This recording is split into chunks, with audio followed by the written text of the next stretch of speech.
What's up, ladies and gentlemen? Welcome to Suplex City Chat, the review show of the horror show at Extreme Rules. I am, of course, your host with the most, Matty G. I am not alone tonight. I have myself, the villain, and the Dudley boys. So let's introduce our resident villain, Mr. Haven Pendergast. What's up, brother? Too What's sweet. up, dude? Yeah, too sweet to you too, man. Yeah, it's a Monday night. We're doing something a little different, man. We're bringing you the show live on a Monday night, so this is pretty cool. We just had a pay-per-view that we're gonna break down. You know, we got homeboys in the building, so that's what's up, man. Alrighty, and then we will go to our Dudley boys. First, we're gonna go to Jacob the Barber. Too sweet, brother.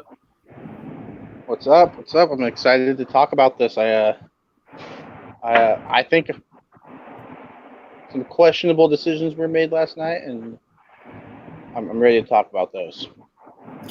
Yeah, we definitely got some questionable decisions to talk about, and of course, we wouldn't be the same without the other half of the Dudley boys. He is Mr. JB3. Too sweet to you too, brother.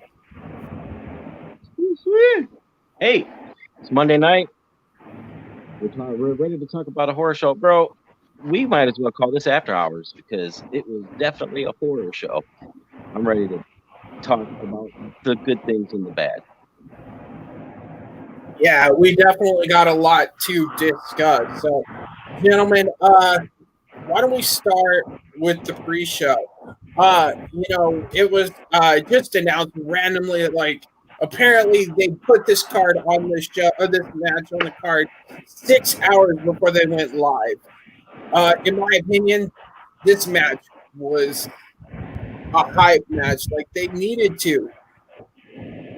Murphy brought it. KO always brings it. So, what y'all think about this pre-show match? Like you said, man, I think it's below KO to be doing a pre-show match, especially with a lot of people out of action because of the tightness they have over there. Like they could have did something better with him. Yeah, it was a good match. You know, both guys can go.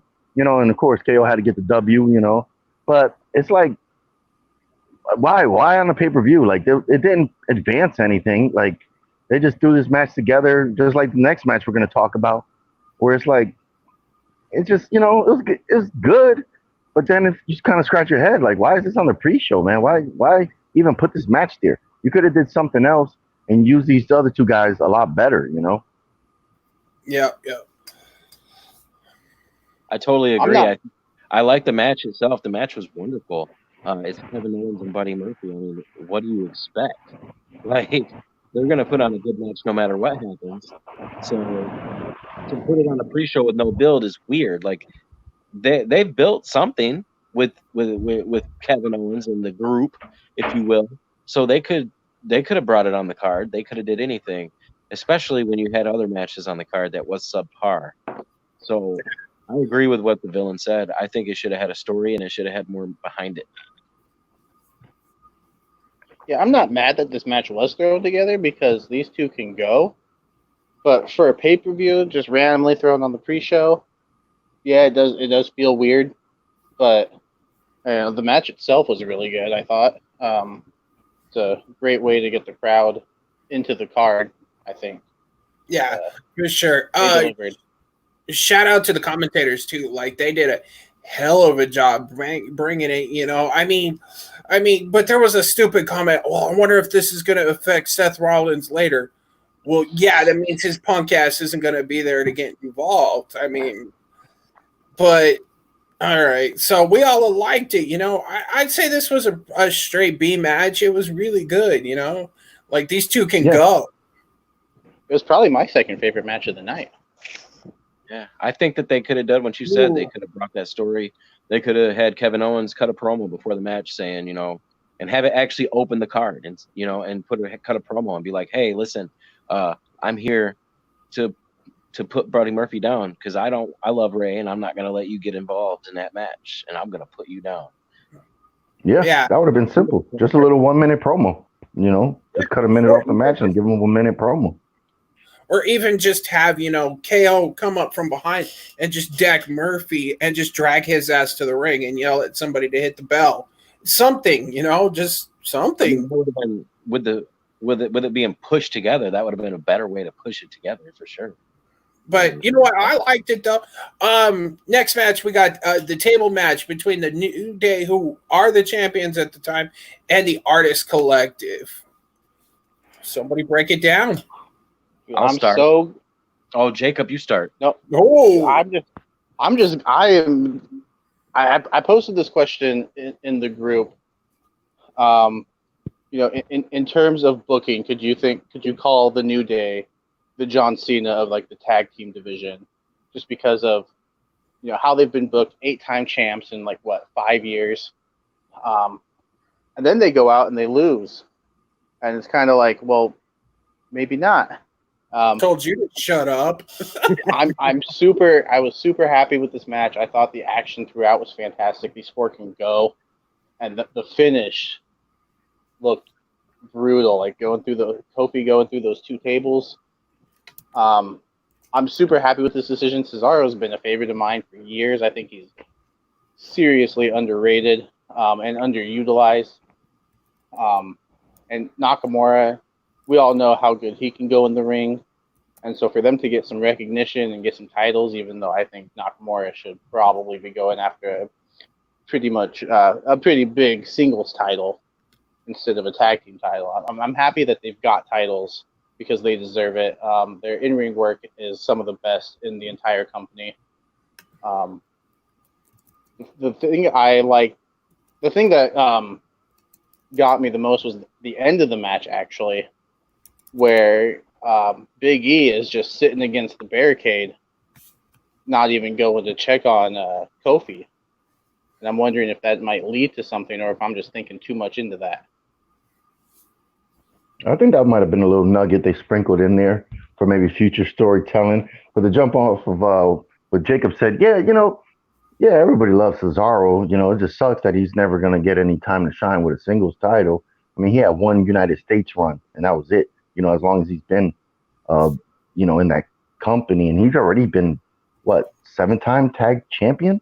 Like, it's not like this is his first tag title. Him and Sheamus, I think, had the belts 5 times. And he won the title with 2 other people. So, this was just, that's why when we make our predictions, I was just like, oh, it has to be New Day because they just threw this match in last minute, So I'm like, but I forget it's WWE, and usually on a pre-show, sometimes they like to switch titles to get people talking. But yeah, the match was great. All 4 guys could go. I like how they set up a lot of different tables everywhere, teasing that, oh man, the match could end right here now in this move, but they kept, going back and forth, and then the final spot was really cool looking. And yeah, man, for these 2 guys to have a title, it just sucks that Sammy's not around to be the mouthpiece anymore. So, but that's why I was surprised they actually won the titles. And then, we just got to see. I don't expect them to hold it too long. I think at the next pay-per-view, they're going to drop it to whatever else tag team is going to be showing up on SmackDown, because the tag team division on SmackDown has kind of been a little stagnant, in my opinion. I don't even know where the hell are the Usos at, Is one of them injured or some shit? Because they came back and then now they're... Oh, come on. I think one is injured. All right. Oh, okay. Because they came back and then they just disappeared. So there's really no tag teams. But yeah, the match, was good. Like, they're all professionals and they're all, are really massive, have massive movesets. So yeah, the match was fun. It's just, when it ended, I was like, all right, not a bad match. They, title change, can't beat that. Oh yeah, I got to go with a couple things. I got 3 main points I want to talk about, and a lot of it has to build off of what you 2 said already. The first point is the finish, and quite frankly, the match itself. This table match, I'm going to go ahead and say it could be the greatest table match there's ever been. Table matches are not that great usually. They're predictable. There's not much you can do to tell the story. It's pretty much that someone's going to go through a table, and how are they going to go through it? But these 2 put on a competitive match, and they really they had spots where Shinsuke almost hit the table, but he flipped it out, or Big E went for the spear, and it was inches away from going through the table, but it just wasn't quite there. They had this incredible back and forth competition, and then he tried the Hurricane Rana after setting up the double tables, and then that finish. I mean, that was incredible. And a lot of what you were saying, Villain, about was my second point about Cesaro. I hope that they continue this character arc with Cesaro because he is showing, like you said, he won the tag titles with Tyson Kidd. He won the tag titles with the Bar. They never give him a singles run. He talks about, I've always been underappreciated. That's why he went and put SmackDown tag title down. And he was like, there it is. There it is. I won him again. Basically, like, I'm doing it again. This is nothing to me. It's time to respect me. I want Cesaro. I also think it's going to be a short reign, but I want Cesaro to get pushed. It probably won't happen, but he at least has to go for the Intercontinental Championship. They already planted a seed for another face turn for AJ when he shook hands with what's his face? Matt. So he didn't help. Yeah, Matt Riddle. What's his face? And then and then Cesaro needs that, but of course, but he's doing fantastic with his in-ring work. He's doing fantastic with his character work. Shinsuke, he's there. He's Shinsuke. I love Shinsuke, so it is what it is. Hopefully, he just continues to be used okay. But in the third point I want to talk about is the Big E thing. Is they possibly could tease some type of a split, and it'd be the perfect time to do it because then Xavier Woods can come back and try to play Peacemaker. So yeah, but that's happened. But that's happened with the Shield though before too. Though people could go, you're basically telling the same story that happened when Roman was out with leukemia with Seth and almost called him John Moxley. I got a rebuttal to that because the Shield had already split and got back together at that point. The New Day have been solid tight for the past however many years. 6 years now? 6 years. So they are completely solid. They're completely tight. And Big E, you never know. Maybe he gets pissed off at Kofi because Kofi, maybe they planted these seeds a long time ago when Xavier and Big E were the reason that Kofi got his title shot at WrestleMania. They planted that seed, I think, for on purpose. Now Kofi is the reason they lost these titles, right? Because he's the one who got put to the table. Maybe Big E is finally going to get sick and tired of it, and then he's just going to go nuts and he's going to attack Kofi. And then Xavier Woods can return and say, man, hey, Peacemaker, and then they can either try to work it out, which that would be dumb, or they can just go full force with the split and have Xavier turn on Kofi. And then, I don't even know if I agree with doing that, but the seeds are definitely planted. Oh, yeah, absolutely. I'm not denying that. There's one spot I can't believe nobody's brought up, but when Kofi went to dive through the ring and Cesaro and Shinsuke just lifted that table straight up, just a straight up. Yeah. As soon as you said it, yeah, because I was like, I even typed in the group chat, like, oh, wow. Yeah, and see, that's one thing I do like when we're all watching pay-per-views. People at home don't know but we all sit there and kind of give each other shit, like you all have seen our predictions, we're all we're a bunch of buddies. We run this show because we're buddies, but just, we talk about spots and shit. Just that one, I couldn't believe Kofi wasn't just bleeding from the nose when he hit that spot, but I mean, in the group chat, everybody, it took New Day. And I went, no, I'm telling you, this is the Artist Collective's time. And they've been getting this monster push. Like, they've beaten the New Day in singles and in tag. So, but this was, I wouldn't say my favorite table match of all time, but it's definitely, I'd like to see, if they could do it, I would love to see the Dudleys and the Artist Collective in a table match, not current Dudleys. I'm talking Dudleys 20 years ago.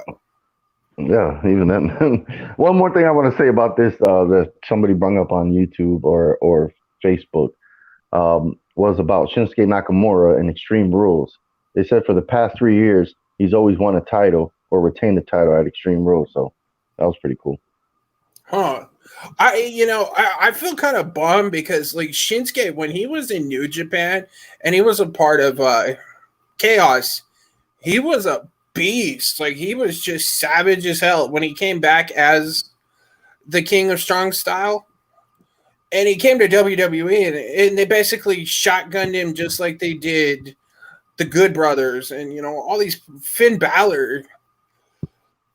So maybe he'll find, and maybe these two will get their push, and they could just run through WWE like they had. Yeah. But Shinsuke ain't worried. He didn't come to WWE for titles. He came to retire, man. He's gonna get the money, and he's gonna retire in a couple years, man. Yeah. He's already come out. You're not wrong. Oh no, hard style. He's already came out. Yeah, I'm gonna go do it. I'm gonna get paid a lot of money and take it easy. Yep. Yeah, and he's like, I'm gonna go surfing. Like straight up, that was one of the reasons he went to NXT is because they're in Florida and he can go surfing. Mm-hmm. This match was tied for my matches of the night. The champion Bayley taking on Nikki Cross.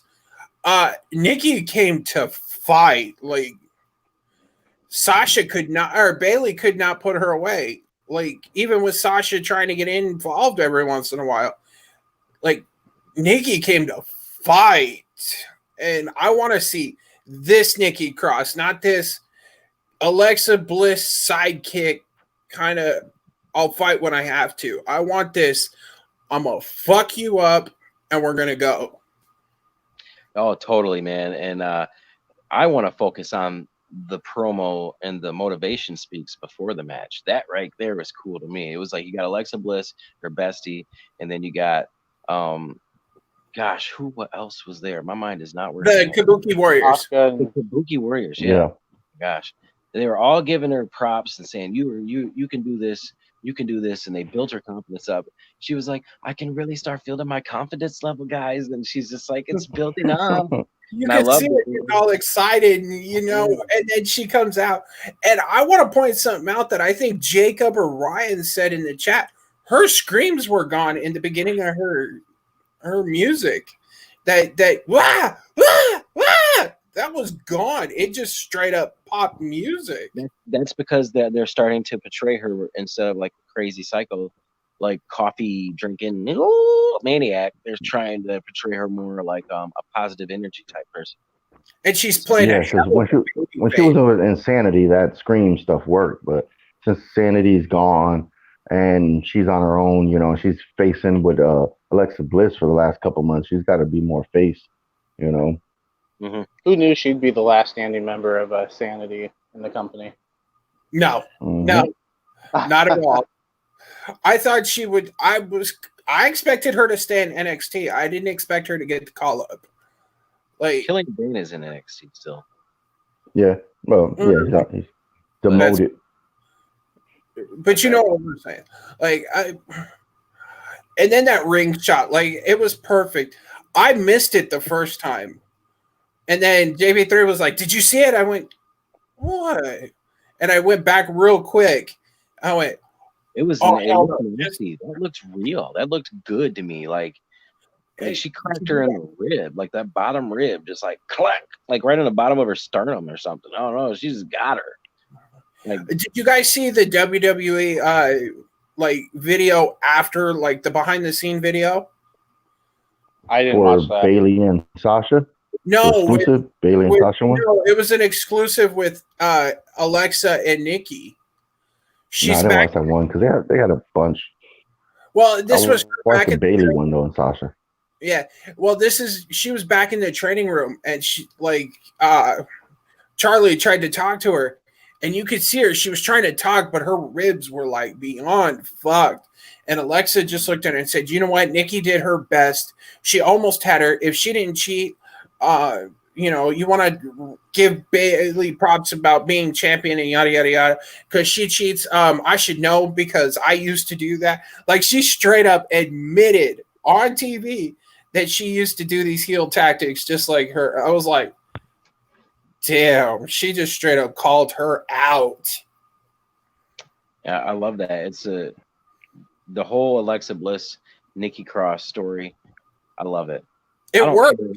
It works. I works. don't care how it works out. If they stay together or if there's a heel turn. I just hope if there is a heel turn, Alexa's has to be the one to turn. And Nikki, because Nikki is just like, you can just empathize. You just want her to win. You just want her to do good. and she really connects to the crowd in that light, and I think that they can pull that off. Yeah, did you guys see the photo going around today of Bailey with the back of her head? Oh, the Bailey Doe straps in the back of her head. They talked about that in commentary. Okay. And Cole was like, Corey Graves was like, "Did you see that?" And Cole's like, "No, I didn't catch that." It's like, yeah. And then the photo, she had those straps. Yeah, like cut in the back of her head. Yeah. Yeah. The match was good, but Nikki Cross is just that. I don't really, we already seen what she could do in the ring, kind of. It doesn't really seem like she's going to bring anything new, wrestling-wise inside the squared circle. So it's kind of like I don't really see her winning a singles title when, you have all these other people, especially with SmackDown. It's like, Lacey Evans was supposed to be, coming in as they pushed her down everybody's throat. Then now they backed up. Naomi's there. She's been a champion before, but I think she's only been a one-time champion. Carmella, I don't know where the hell Carmella's been. So it's like, just don't see Nikki Cross getting that title, in front of all these other women, So that's why I was like, nah, she's not going to win it. Maybe they'll prove me wrong in a couple months, but I honestly don't see her winning that title, singles title this year. Nah, I don't either. I don't know. Thought this match was. Go ahead. I thought this match was really good as well. I really enjoyed the action. The finish was to be expected, I think. But that doesn't take away from the match for me. But I agree with the villain. I don't think Nikki's gonna win that singles title for a while. I think Nikki Cross could be the Dolph Ziggler of the women's division. She's going to be there when you need her to give a good match, and she's going to be reliable, and you can count on her to perform in the ring. But maybe she'll get a 2-month reign at some point, but she's never going to be like the woman in the division. That's fair. But she did though. She like bumped for Sasha like she was, or Bailey, like it was gold, man. Like there was a few times I thought she could have actually gotten the pin. I'm gonna be real. Like there was a couple of those. I'm like, I got my eye on that. Yeah. Oh, go ahead. No, I was gonna say, she opened a lot of people's eyes, for a singles match. She did really well. They both did, like both of these women matches were like highlights of the card. So, I'm not taking nothing away from the women that night. They all did what they had to do in the ring. Yep. Yeah. Anybody got anything else they want to add real quick? All right, guys. I've had my eye on this match. Yeah, I know. Eyeball. Oh, come on. Yeah, you didn't know if you pull your eye out, you like that, you don't have blood? Like, I think they went there. Like, if they're going to go there, they backed themselves into a corner. Just like they did with the greatest wrestling match ever. I mean, don't get me wrong. The match itself was great. Like, the way they went about it, like, I'm going to get you on the ground, and, like, Rey Mysterio snapping that kendo stick and just shoving it into Seth's eye, or Seth going for the pen. Samoa Joe, that's my pen. I wish they had just called it an Extreme Rules match and finished it like that. Because, that right there would have been shocking as hell had nobody known it was coming. I said it in the chat. I thought it should have been an I Quit match. Because you could have done all the same stuff. You could have done all the same stuff. You didn't have to call it an eye for an eye match. You could have done all the same stuff, all the same spots. And then, you could have even ended it the same way, even though he didn't say I quit. The referee does have to step in at some point, and if your fake eye is out of your socket, I mean. You mean I quit? Yeah. Sorry, a bad pun. I know, bad pun. It wasn't bad when I there did. were plenty of those. When we sat there for 45 minutes doing puns. I'm laughing. By the way, viewers, if there's anybody watching, after this match, we were in the group chat. We literally spent over in half an hour with eye puns. It was absurd. It was absurdly funny. It was almost absurd as the match. Well, the finish. You know something? Listen, I like what you said, Jacob. You could do this. You could take and keep the match exactly the same, but don't take every single bit of promotion about eye for eye out of it, and have, just like you said, Matty, and just like you said, Jacob, it could have even been an I quit match. And then he could have had that happen to his eye. They could have showed the eye in his fingers, and he could have said, "Oh, that's it. And he could have quit. Because who wouldn't quit if their eyeball's hanging out? I mean, now that it's happened, everyone's going to be like, man, fuck no, I'm not going to quit. I'll knock the motherfucker out with my eyeball hanging out, and I'll watch his ass drop to the ground, and I won't even have to look down. Yeah, it just... I can keep my head held high, and I'll still be able to see him knocked out. I don't know. Look, it was... That actually happened to Vader. And oh, go ahead.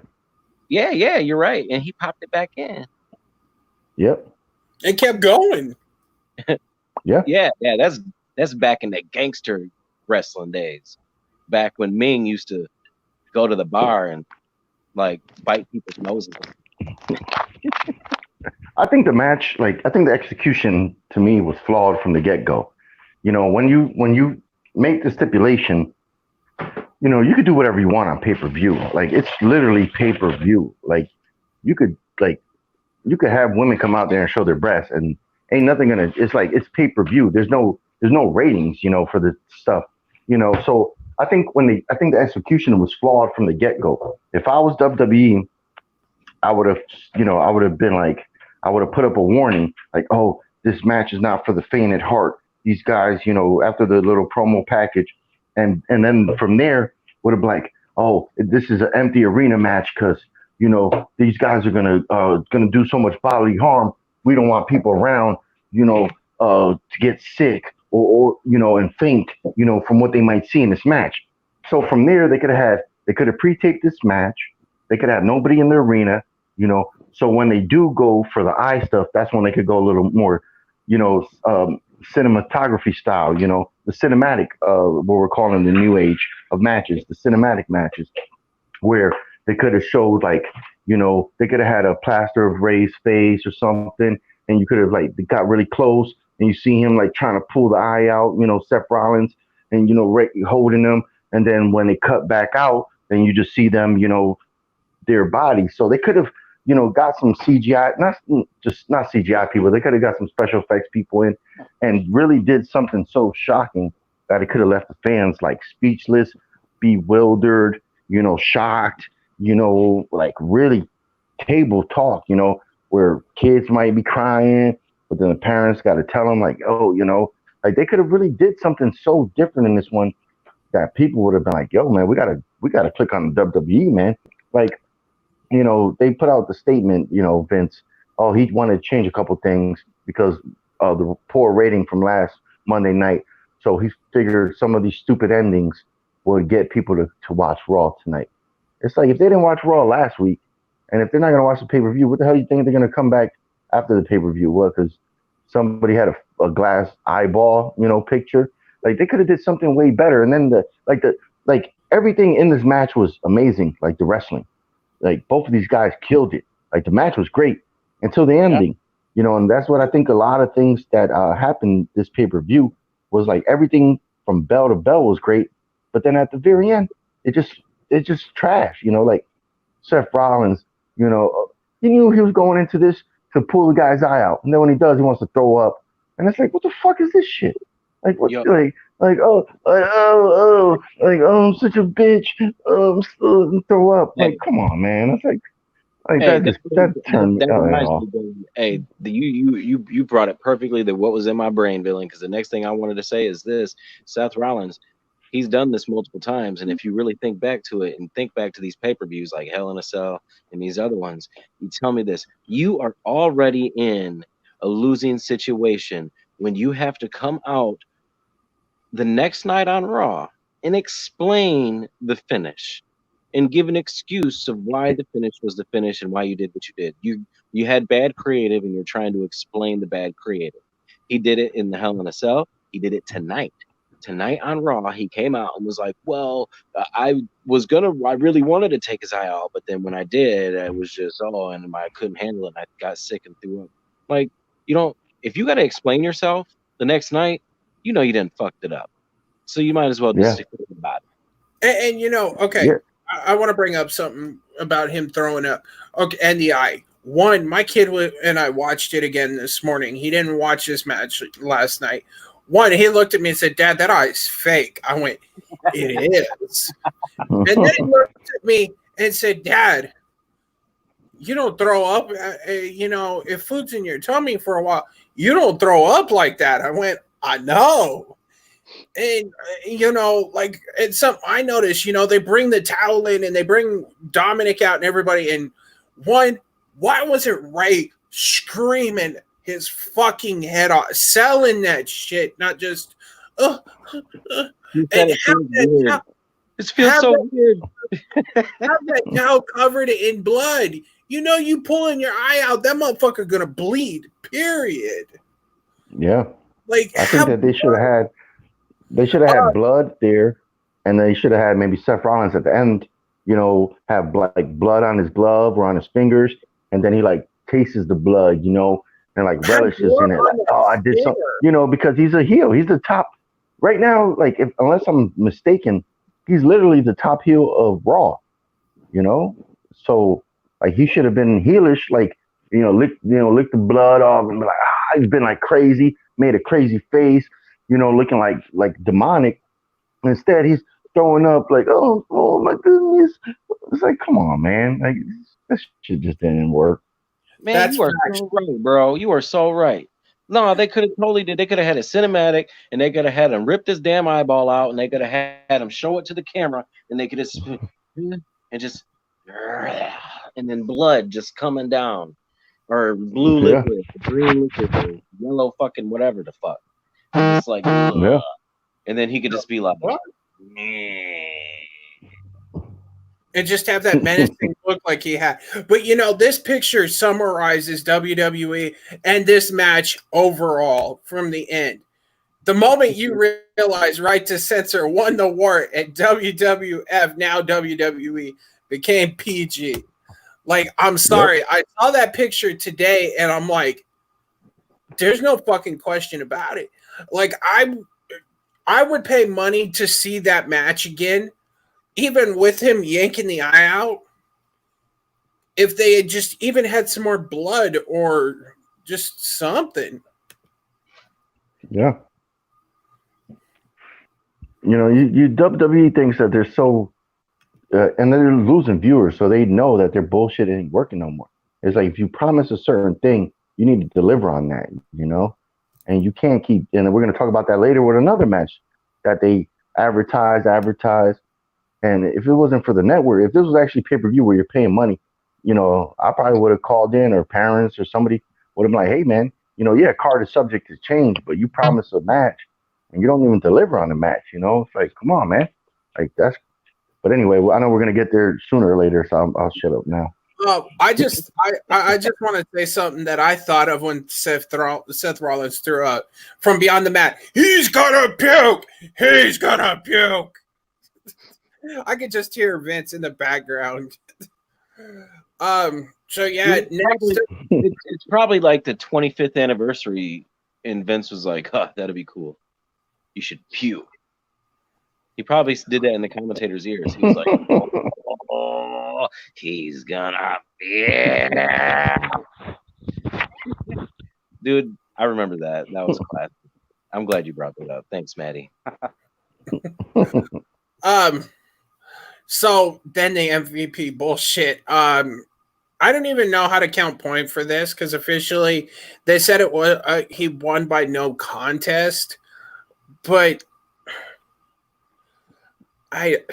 Whatever. I'm so fucking done with it. It did come out though that us at Suplex City do send all the healing vibes to Apollo. He has tested positive for coronavirus.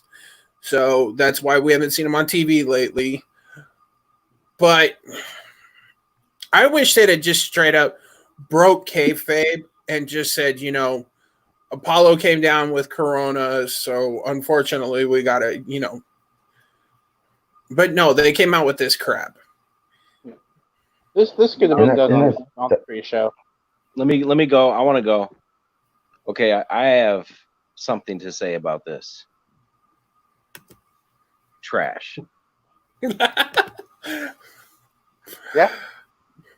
It's one of those things where it's like, if you know that this guy can't wrestle, and you got all these other people in the back, how come they didn't just have Ricochet come out, for a match? Somebody else, because right now, unless you're gonna do something where it's like title and title, like let's say when Apollo comes back, he has the old United States title, and then MVP is rocking the new one they just made, and then they'll have like Shawn Michaels, Razor Monk, all we're gonna wrestle for both the titles. Whoever wins, they become one, and that's the true thing. But it's like, and it just don't make no sense. It's like if I'm Bobby Lashley, I'm like, dude, I'm in my prime. I'm a full-time wrestler. You bring this old ass veteran back, and he's rocking a title, and he could barely wrestle. Like, yeah, MVP is just, he's old, man. Like, yeah, he wrestled in a tag match a couple weeks ago, and he was still in his suit. So that was kind of like, what the hell are you doing, man? And he barely was in the ring. Bobby Lashley had to do most of the stuff, but that's what I'm saying. They come out, and it's just like, oh, I'm the champion. This guy didn't show up. And his WWE's always want to blanket everything. Like Vince McMahon has this mindset of, oh, we're not going to talk about this, but you want to be sports entertainment. You're partnered with Fox, you're partnered with USA. You could tell people, just like on Real Sports, oh, this guy got sick. That's why he can't be here. Everybody knows card is subject to change. They could have had Michael Cole or somebody else say, hey, this guy's sick. We wish him well. He's with a medical facility. Because they can't say hospital. Because goddamn, you'll get fired. He's over there, and we wish him well. And we know when he comes back, he's coming back with a, when he does come back, he'll come back with a vengeance. And then this was just kind of like, it's like you have this pay-per-view kind of rolling, and then now it just stopped, dead in its track.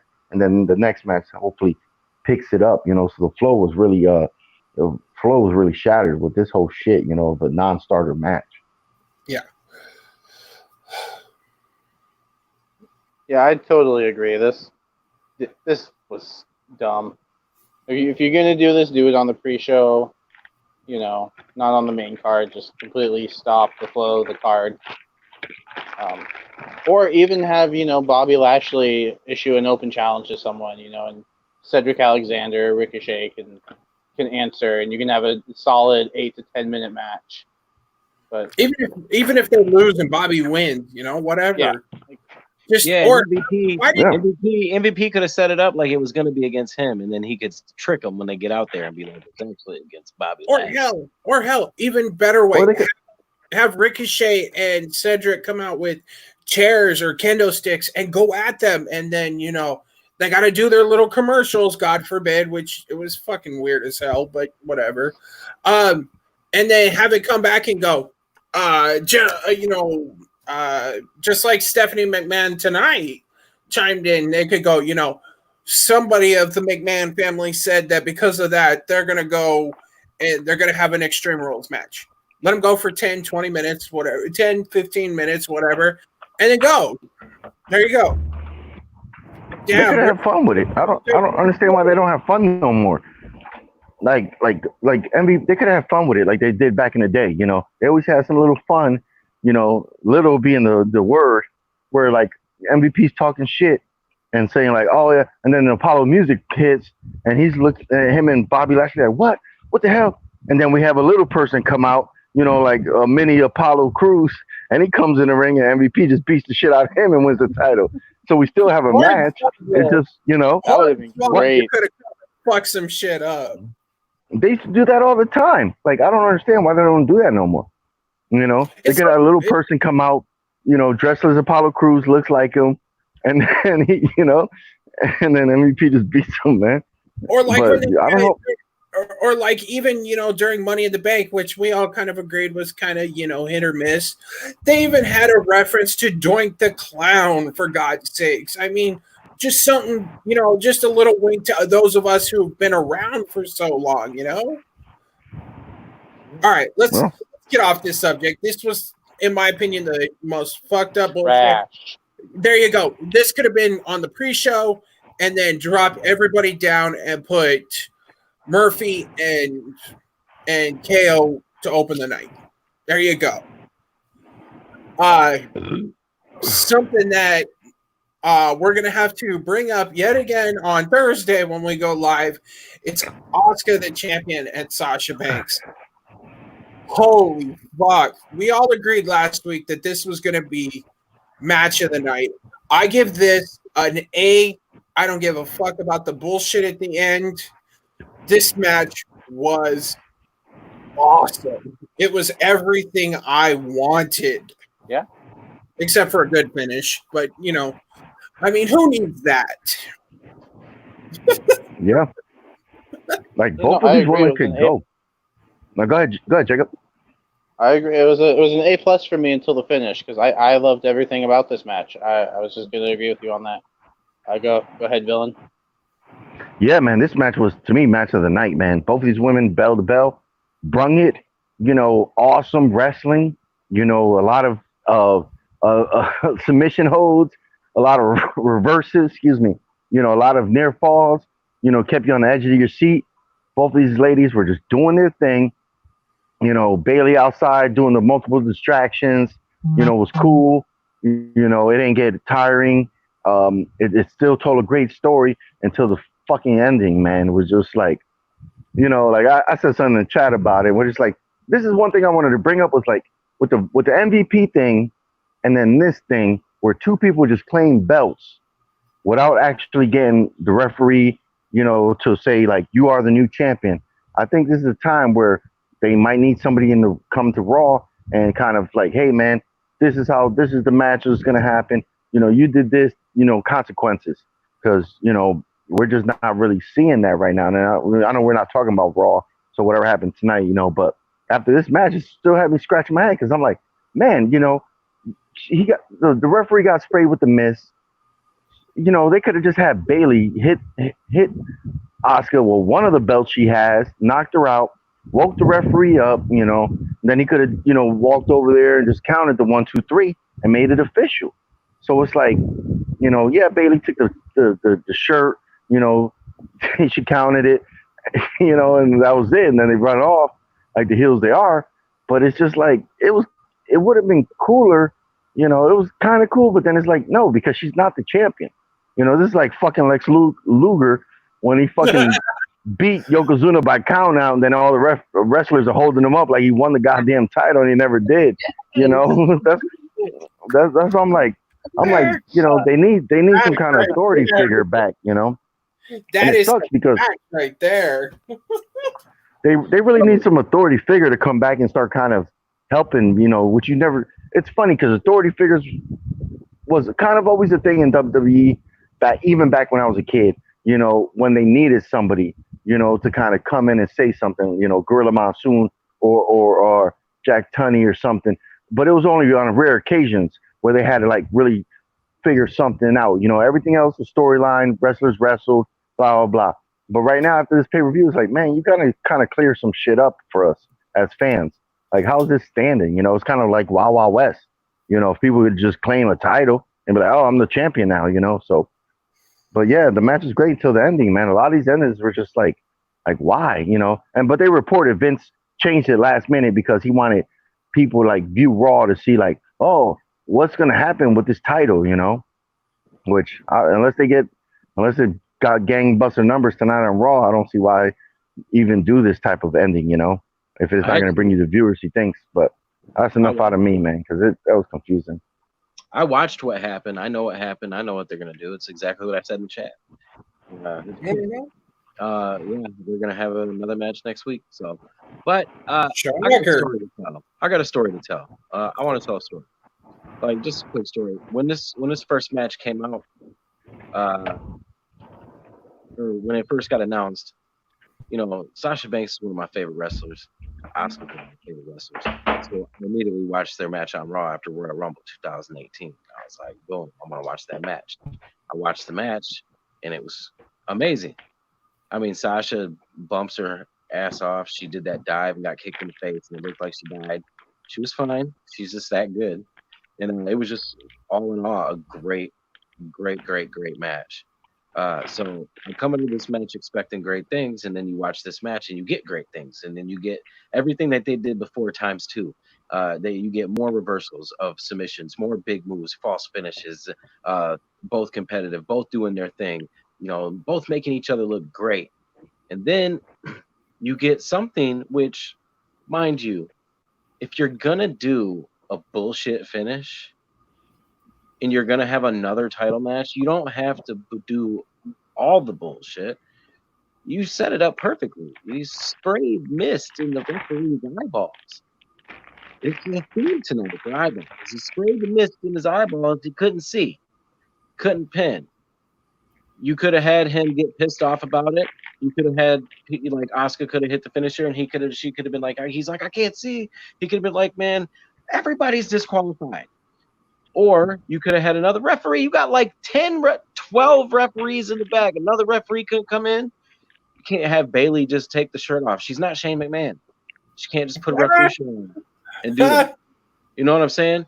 So Bayley's trying to do that, and she did that, and they addressed it. And yes, tonight on Raw, spoilers, they addressed it. A certain queen showed her face and said, this ain't going to happen, and I'm not talking about Charlotte. She said, it's not the deal. We're going to have a match, blah, blah, blah. You're going to find a real champion. Just like I said, they're going to give it away on free TV. You could have just had a good finish.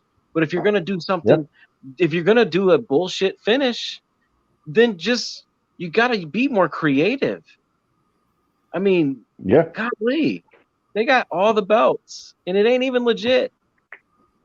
I don't know. Yep. They could have had, like you said, they could have had a creative finish where like maybe both shoulders during a submission. So when the ref counted, another ref comes out and be like, no, this person won. Then this person won. And then that's how you go on. Like they've done it plenty of times before. They don't need to reinvent the wheel. So, that's why I was confused, But like I said in the chat, and I think it'll be a cool idea, I'm going to do a little fantasy book, and I don't really do that too often. But I'm telling you, man, they have a golden opportunity right now. The ref got blinded, his wife comes out, and I'm talking about like a big old broad, like back in the day. She needs to come out there. She needs to have the hair curlers in her hair. She needs to have a wife beater. Coming out to the ring. Like she comes home. Like they got a bunch of kids. She's got to leave them in the house. Come there because they assaulted her husband, and then she could be like the husband's like timid, and she's the one that's always talking trash, and come out and just. I don't know. There's a lot of independent ladies out there that they could probably get for this Raw. I think with stuff like this, man, like that's why I wish I was a WWE writer. Not to write the shit like after pay-per-view, like how we talk. Like we could be like, no. You know what? Y'all fucked this up, but I got a story that could make this a lot better. Hey, I got a question for you, Villain. All that. Go ahead, brother. Hey, Villain, I got a question. Is the referee? Is he Hispanic at any kind of? Is he any kind of Hispanic? I mean, he's got a nice skin cut. I don't know. I have to check because they did one of those exclusives too, where he was like with the green eyes and shit at the end. This mist on his face, but I didn't check that out because I was like, who gives a shit about the referee? If he is Hispanic, then his wife is gonna have a chancla. Yep, chancleta. Oh yeah, just come to the ring and just smacking the chick. Oh yeah. Yeah, they could go so many. It's just to have fun, and that's what they're missing the boat on, man. It's like they need to go back to having that fun. If they make a mistake, they should be like, you know what, we could have so much fun with this, where the fans will be behind us and be like, you know what, they're having fun, we're having fun watching it. But they don't, so they're just business as usual for them. No more fun, Ever since they took the F out, let's stand for fun. So now that's where we're at now. Yep. Yikes. Reminds me of Mama Benjamin. Y'all remember Mama Benjamin? Mm-hmm. Mm-hmm. Mm-hmm. Be the same type of thing. But yeah. Back to this match, because I haven't been able to talk about this match yet. Well, open your Oh, go fucking ahead. mouth. I was going to. I like to let people talk first. They had Whoa, Matty. I don't. I love you, Jacob. The match was great. I thought we had the potential match of the year in WWE at least, and it was ruined by a horrible finish. You had, in my opinion, the match of the year going on, and then you just ruin it. So hopefully they can make up for it next week. Main event slot, 30 minutes, give it to them. Well, she put some stipulations on it, so I'm guessing. Yeah, I'm trying to do something. So keep talking about this. Count-offs and disqualifications count for the title change. Yeah, it is a little different. It's just I hope they get more time because when they do it on the TV, it's because on the pay-per-view you don't have commercials. So this match went 20-something minutes, So if you when you go live, this match is going to be it's going to be shorter. B is going to have commercial breaks. So it's like we had the better match at the pay-per-view, even though they're going to have a great match because of Sasha, and it's Asuka, but it's going to be shorter. So it's not going to be as fulfilling as the pay-per-view match was. It's just the ending sucked, So hopefully, I don't know. You know what it is? It's because back in the day they could use TV to build up to pay-per-views because they used to sell pay-per-views and make money on pay-per-views. Now they got the WWE Network and they put themselves in a hole. So now they got to use. They're losing ratings on TV. So now they have to use the WWE Network events to build up for ratings on TV. It's backwards. Which is crazy. Yep. Yeah. Super backwards.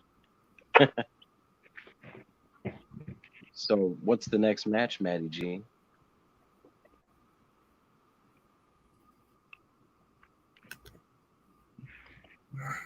I don't get it. I mean, the next match is gonna just give me a minute because I was finding a picture for Mr. Did we lose him?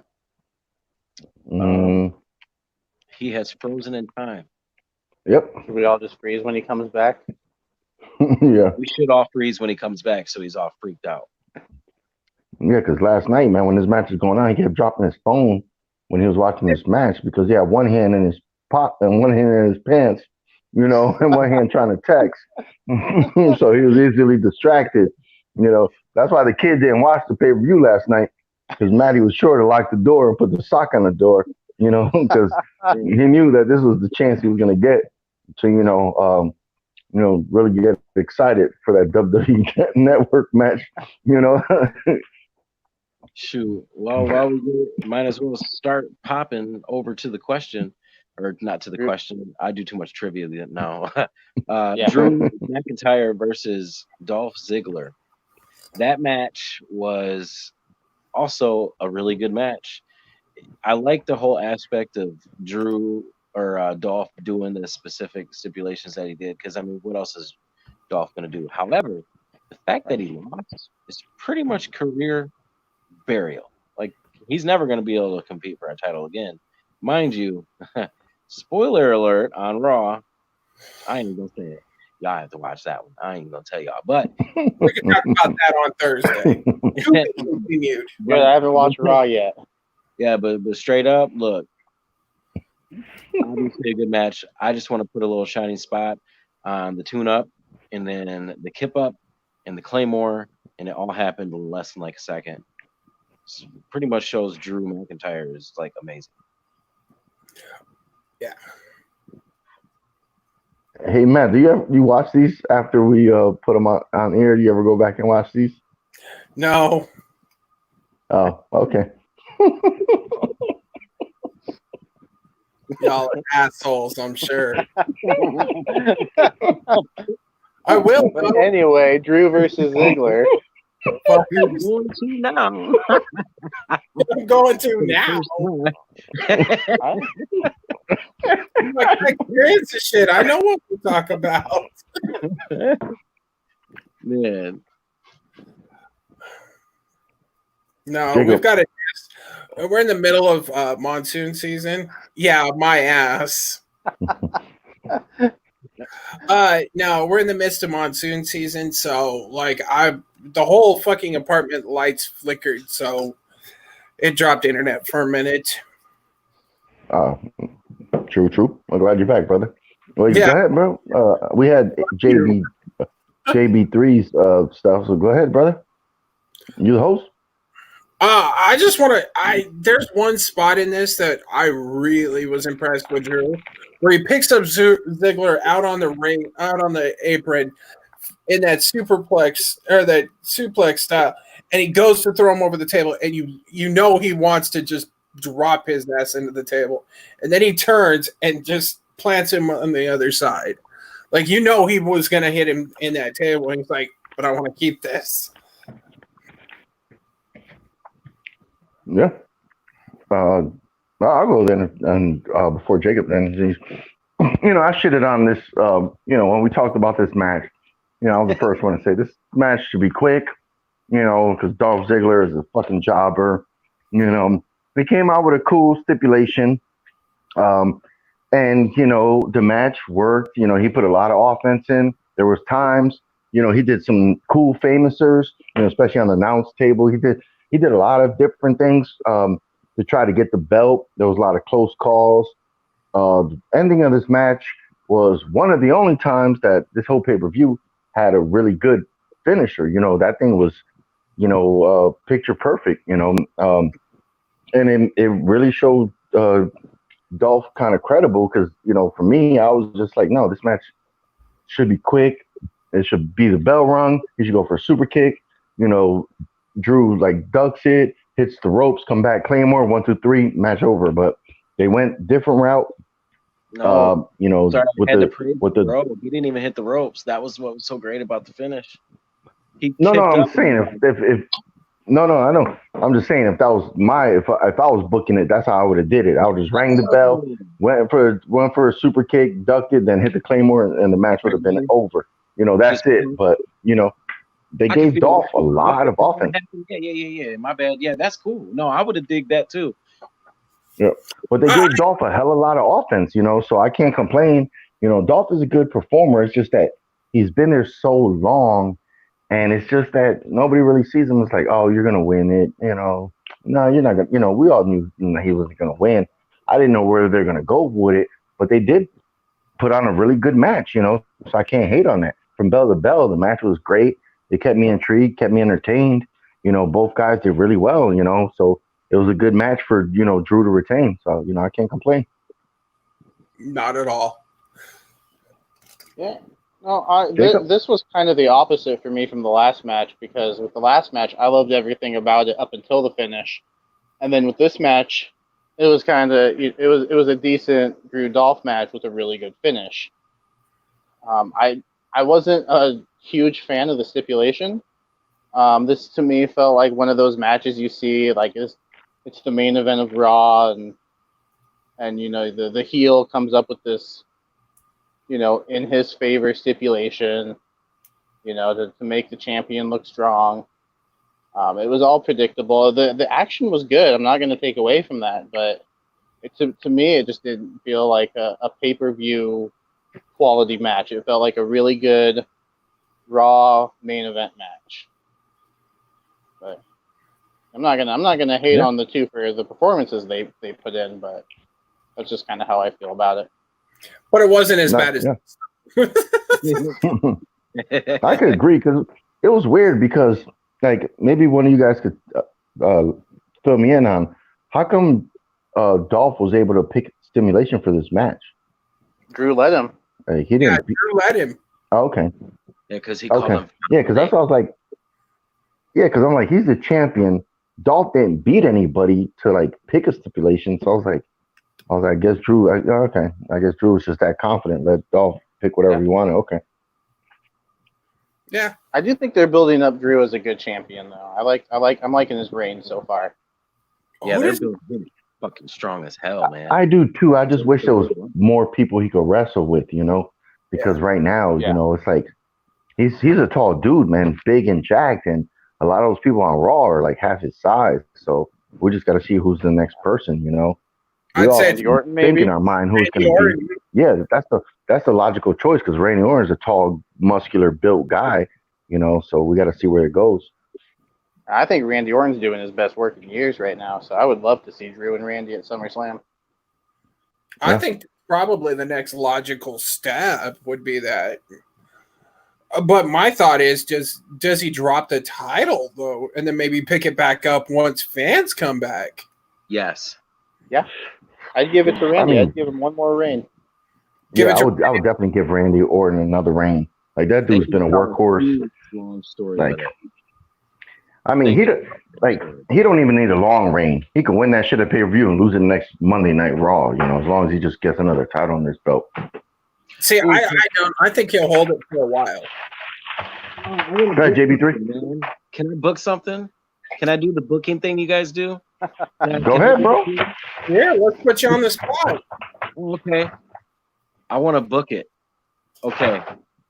We'll fucking book it. If I've said this before, I apologize. I might have done this on a previous show. I'd be smoking y'all. So, check this out.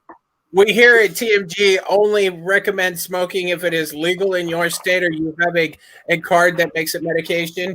And it's legal. So, scenario, right? Randy Orton, SummerSlam, Drew McIntyre, right? Okay. Randy Orton wins via bullshit, whatever. Randy Orton feuds with Drew McIntyre, but keeps finding ways to keep winning the title, keep winning the title. Meanwhile, over on SmackDown, they're not still doing anything much with just doing the Braun and Bray stuff, right? So it gets over to about Survivor Series time, and Randy Orton is talking about being the greatest wrestler of all time. He somehow found a way to not have anybody face him at Survivor Series. So he goes out and cuts a promo at Survivor Series, and then the Titan screen pops up, and then it shows Otis talking to somebody with Mandy Rose, and he has the money in the briefcase in his hand, and he's talking to somebody, and he's like, Mandy Candy, like, oh yeah, this is for you. You can have it. And he gives it away to someone we don't know. So then everybody's like, who took it? And it's like, who would take an opportunity like that? And all of a sudden they're like, maybe, I don't know. Do you think you know me hits? Edge comes out, or he returns. He has the briefcase. Otis gave it to him because he's the ultimate opportunist, the rated R superstar, and he comes out and cashes in and beats Randy Orton for the WWE Championship. Yeah. I could actually see that. I could actually see that. Just have like hit Randy Orton just running through everybody. Just make him this unstoppable force. And I want to hear your Otis again, JB3. That was. I like that idea. I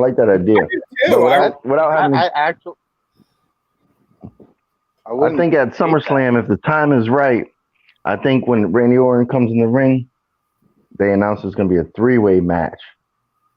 And then who comes out is the modern day Shira.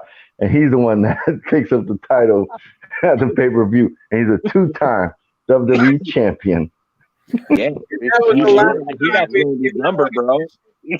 Randy's the villain on this shit.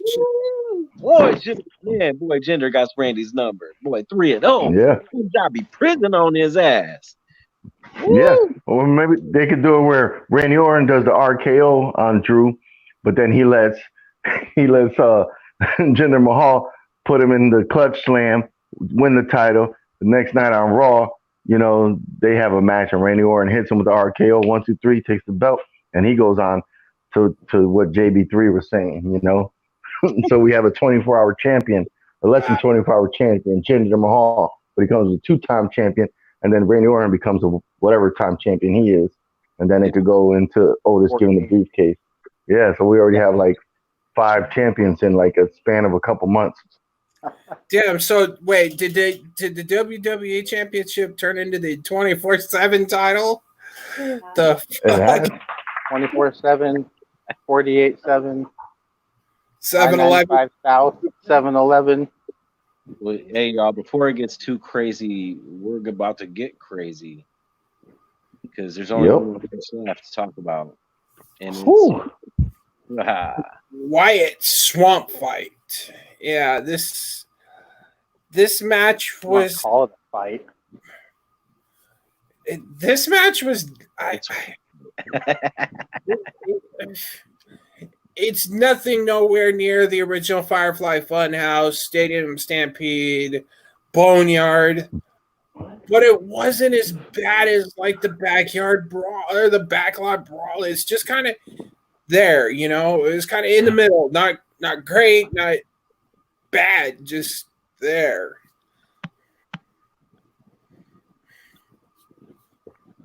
This one was a bad one for me, to be honest. This one was a big letdown. A lot of talking when you want to see a wrestling match. They had, I don't understand it, man, a lot of talking, man. And yeah, there was some cool stuff. I'm not good at a breakdown to this match, but one part where, they kept changing sceneries, right? So it was cool. But then it's like, it's always just Bray just talking and talking and talking. And it's like, yeah, he's a good talker, but it's just he's talking so much after a while that she's just like, it's like, what the fuck is this guy talking about? It's repetitive. And yeah, we had a nice spot with Braun throwing some henchmen in the fire, and then he's all giddy like a little fucking kid, He's all like, ooh, ooh, and he's all getting all happy and shit. Like it's like, dude, you're supposed to be a face. You're supposed to be a good guy, now that, yeah, you're the monster among men, but, ever since you tagged up with Nicholas, you're supposed to be there for the children, You're supposed to be the superhero that John Cena left the void. But you're over here happy as shit that you setting something on fire like you're some fucking pyromaniac, fucking deranged kid. Like, what's in your background? We knew what Kane was doing, doing crazy ass shit. But we might have to look into Braun's past because he's all happy as shit that he set a guy on fire and almost killed the guy, until Sister Abigail comes out and then he's all, transfixed. I thought that was really cool. Yeah, that was cool. I wish they would have. Yeah, they could have did some nice stuff to that if they would have had like maybe a special effects, cutting screen where her face maybe was like skeleton and worms, something really cool, and then show Alexa Bliss where he's like happy, then looking like what, like really thrown back, the boat stuff. A lot of people were kind of referring that to Matt Hardy's boat, like, hey man, they're using the capitulated boat, but the end then was kind of like Jason, what Friday the 13th film was that? Because there was a one, I forget which one. That's my favorite. It was it number 2 where he pops out of the water? No, it couldn't have been number 2 because number 2 he still had the bag on. He didn't have the ski mask yet until after, but he comes out of the water. You're right. But I dug it. It was unclear to me who won the match because it was obviously it wasn't really a match because it looked like he drowned Bray, but then he gets up, but then the Fiend, there's blood, but it just, to me, this one just didn't work as well as some of the previous ones. But that's just my opinion. I'd love to hear what you guys think. I think it fell flat. No, go ahead. Yeah, go ahead, guys. I think it fell flat. I didn't like it at all. Thought there was too much talking. I did like the Alexa Bliss stuff. I thought that was good, but it was a swamp fight, and I think we had like 70% talking. I wasn't a fan. The finish, I did like the end of it with the Fiend popping up. I thought that was really, really good. But other than that, like, there's not a lot about this I liked, which is a shame because I think Bray Wyatt is one of the best characters in all of wrestling right now. Yeah, totally. I agree with everything you said. I don't think that this match, like, the talking sucked, the Alexa Bliss stuff was cool, the ending was cool. I predicted that. I straight called that. Said that he's going to turn into the Fiend, that he's going to win. It was kind of weird how it almost went off at the end, and then it came back, and then it wasn't like a real match. It didn't belong as a main event of a pay-per-view. It belonged as something else, somewhere else. I don't know where. I can't tell you where. But, it's going to set up what we all knew it was going to set up. It's going to set up the Fiend versus Braun Strowman at SummerSlam for the Universal Championship. And I just hope that they call back to the squash match that the Fiend literally squashed. The Fiend squashed Braun Strowman. Squashed. Completely squashed. Like less than a minute. Pin, 1, 2, 3.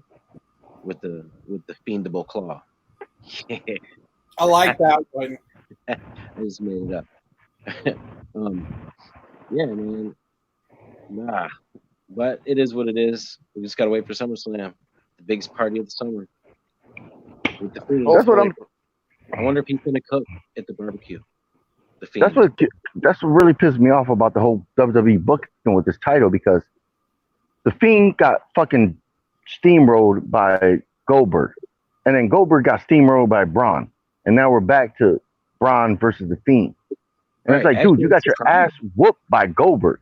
Like, you were the Fiend when you fought Goldberg, and you got your ass whooped and pinned. And then now it's like, they could have did a lot more with this match. They could have had alligators in the water, Braun fighting alligators off.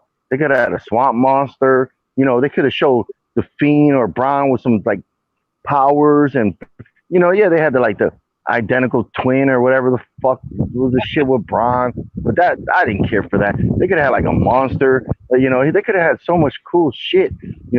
Where he's like flooding in water, trying to chase Fiend through the swamp, and then alligators, and he's fighting alligators off, and they could have just made this shit bonkers, and they just didn't, man.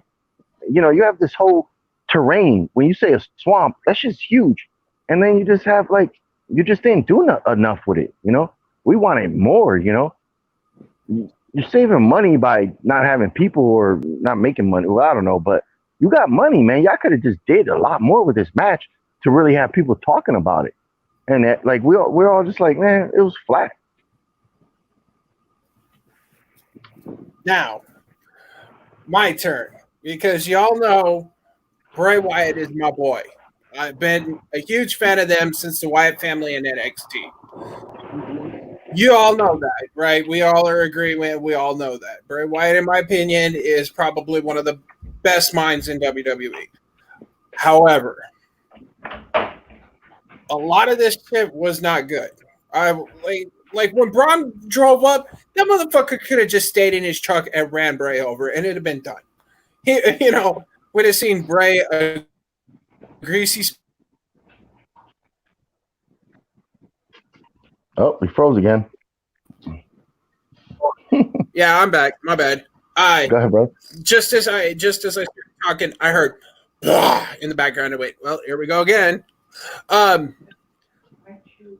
then I did not get a kid. I did not like the fact that they had the saying that was on the Firefly Funhouse door sitting on that tree. And then you see the boom. Like, if you look closely, you see the shadow from the mic on there. And then the two guys, did you guys notice the two guys he first starts fighting? That was supposed to be Rowan and Harper. That fell. That was stupid. That was stupid. Didn't care for that.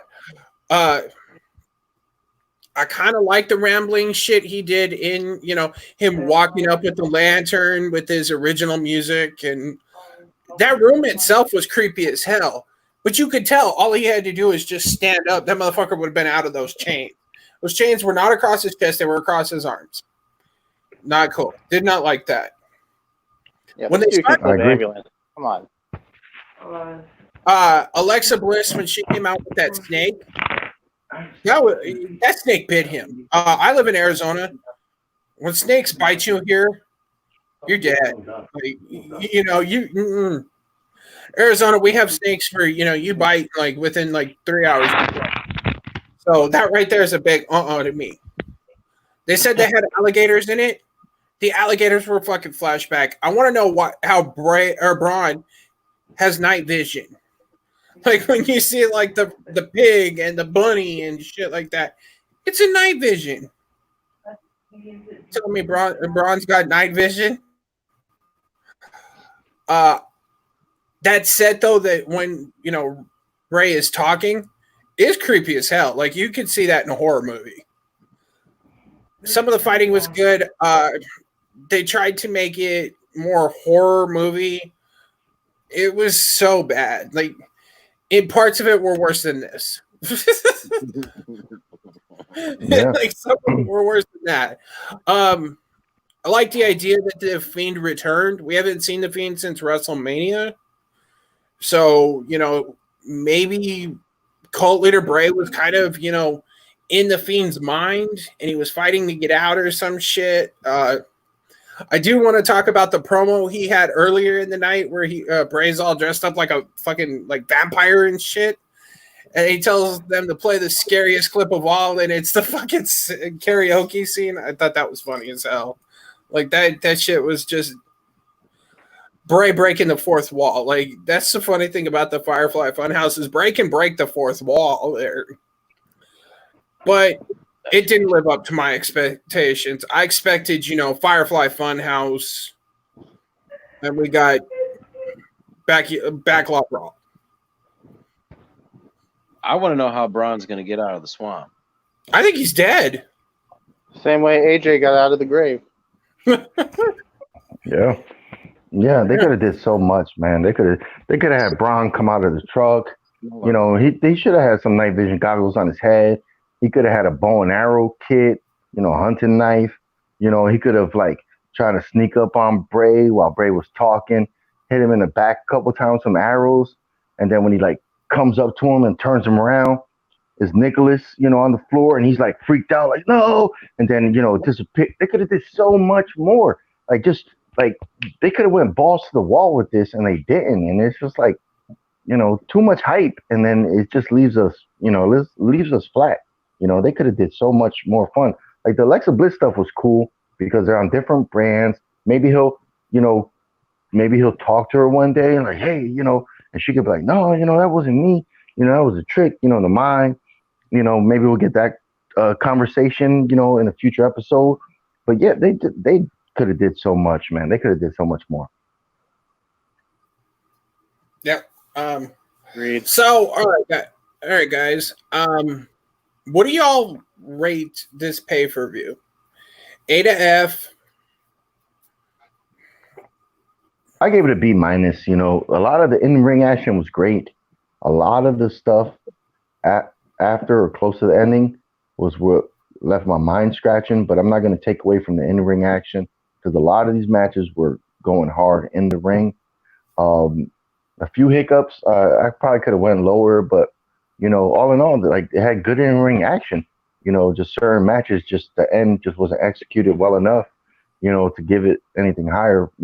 And I'm not going to give it anything lower because we watch wrestling for the wrestling. So I'm gonna give it a B-. Yeah, I give the in-ring action a solid A, but those finishes, that's coming in at a D.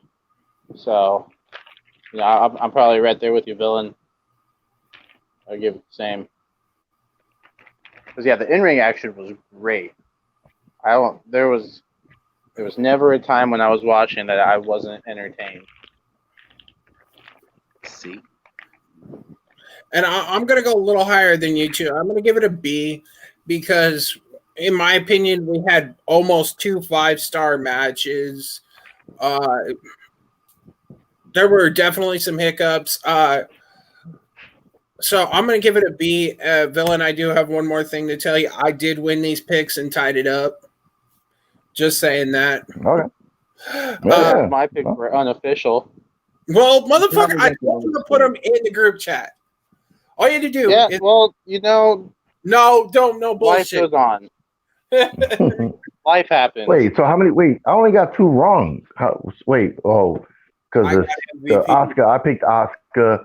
So what did you pick for the Oscar match?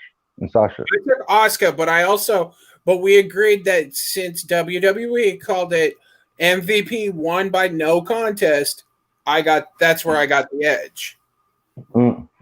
Okay, yeah. That's where we agreed. That's how you're gonna take the victory. Goddamn right I am. What do you guys think about that? Oh, go ahead, JB3. On Raw tonight, she did not get announced as the Raw Women's Champion. Neither one of them did. Right. So Sasha, if anything, it could be considered a no contest. WWE has it right now. Something like none. I don't even know I don't even remember what it was, but it was some like shenanigan answer. Like, just go, we fucked up. So overall, I think we all enjoyed this. It was pretty good. Kind of B tier pay per view. They had ups and downs, as you could call it. Yeah. Oh, so, the one thing we didn't talk about was the. Well, go ahead, Matt. No, go ahead, brother. I was gonna say the update on Rey Mysterio. I think when that was same guy. Yeah. So he may be able to have a full recovery and see in his vision really turn to full capacity. Yeah. We all know that he got. We don't know if he's gonna sign the other fucking contract. Yeah. We all know he's working without a contract, and there's a way to write him off.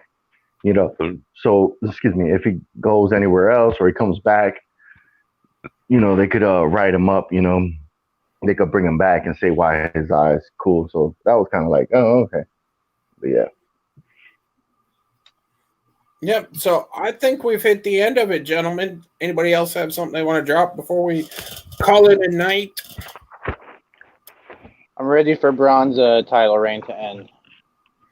Yeah. We all know the Fiend's going to pick it up.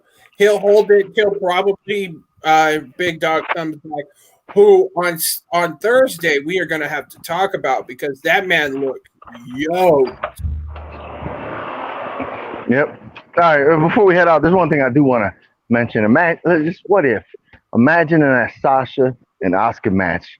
They're slapping each other and there's some blood and it's, in the mouth and it's getting near the end and they're just hitting each other with some slaps and some forearms and they're so close to each other, and Bayley's just watching on and in the heat of the passion, we just get a massive kiss, man. I think that would have brung the pay-per-view up like big time.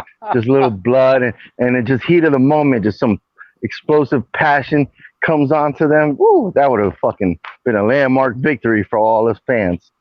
That's not PG. Are you living in 1999, bro? Hey, right now they all have rights. We're all gonna treat them fairly. Bro.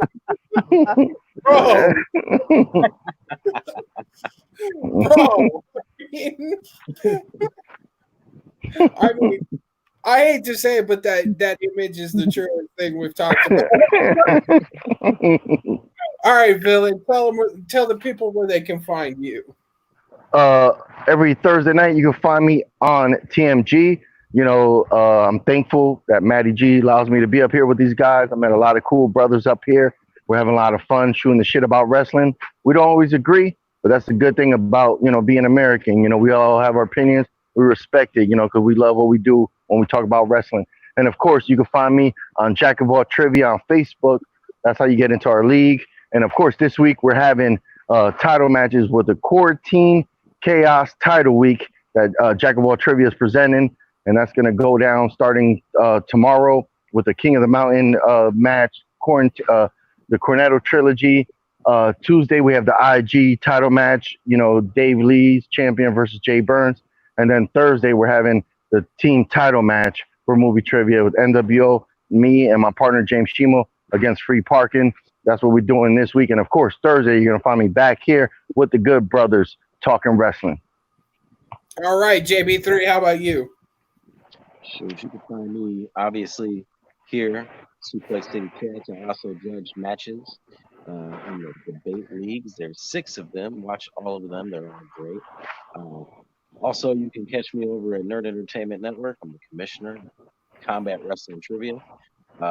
It's ironic, man. We got a lot of great title matches coming up over at Joe. After that, we have the number 1 contenders match this weekend. We have also a world or a heavyweight title match this weekend as well. So it looks like this is going to be a bunch of weekends title matches. Yes, and the tournament just dropped today. The last match in round 1, the World Contenders Tournament. So check this out. It's good times. And yeah, again, Thursday night, just like the villain said, you can catch me back here talking our shit about wrestling with the Good Brothers. All right, Jacob the Barber, how about you? You can catch me right here as well, Suplex City. I'm always down to talk some wrestling.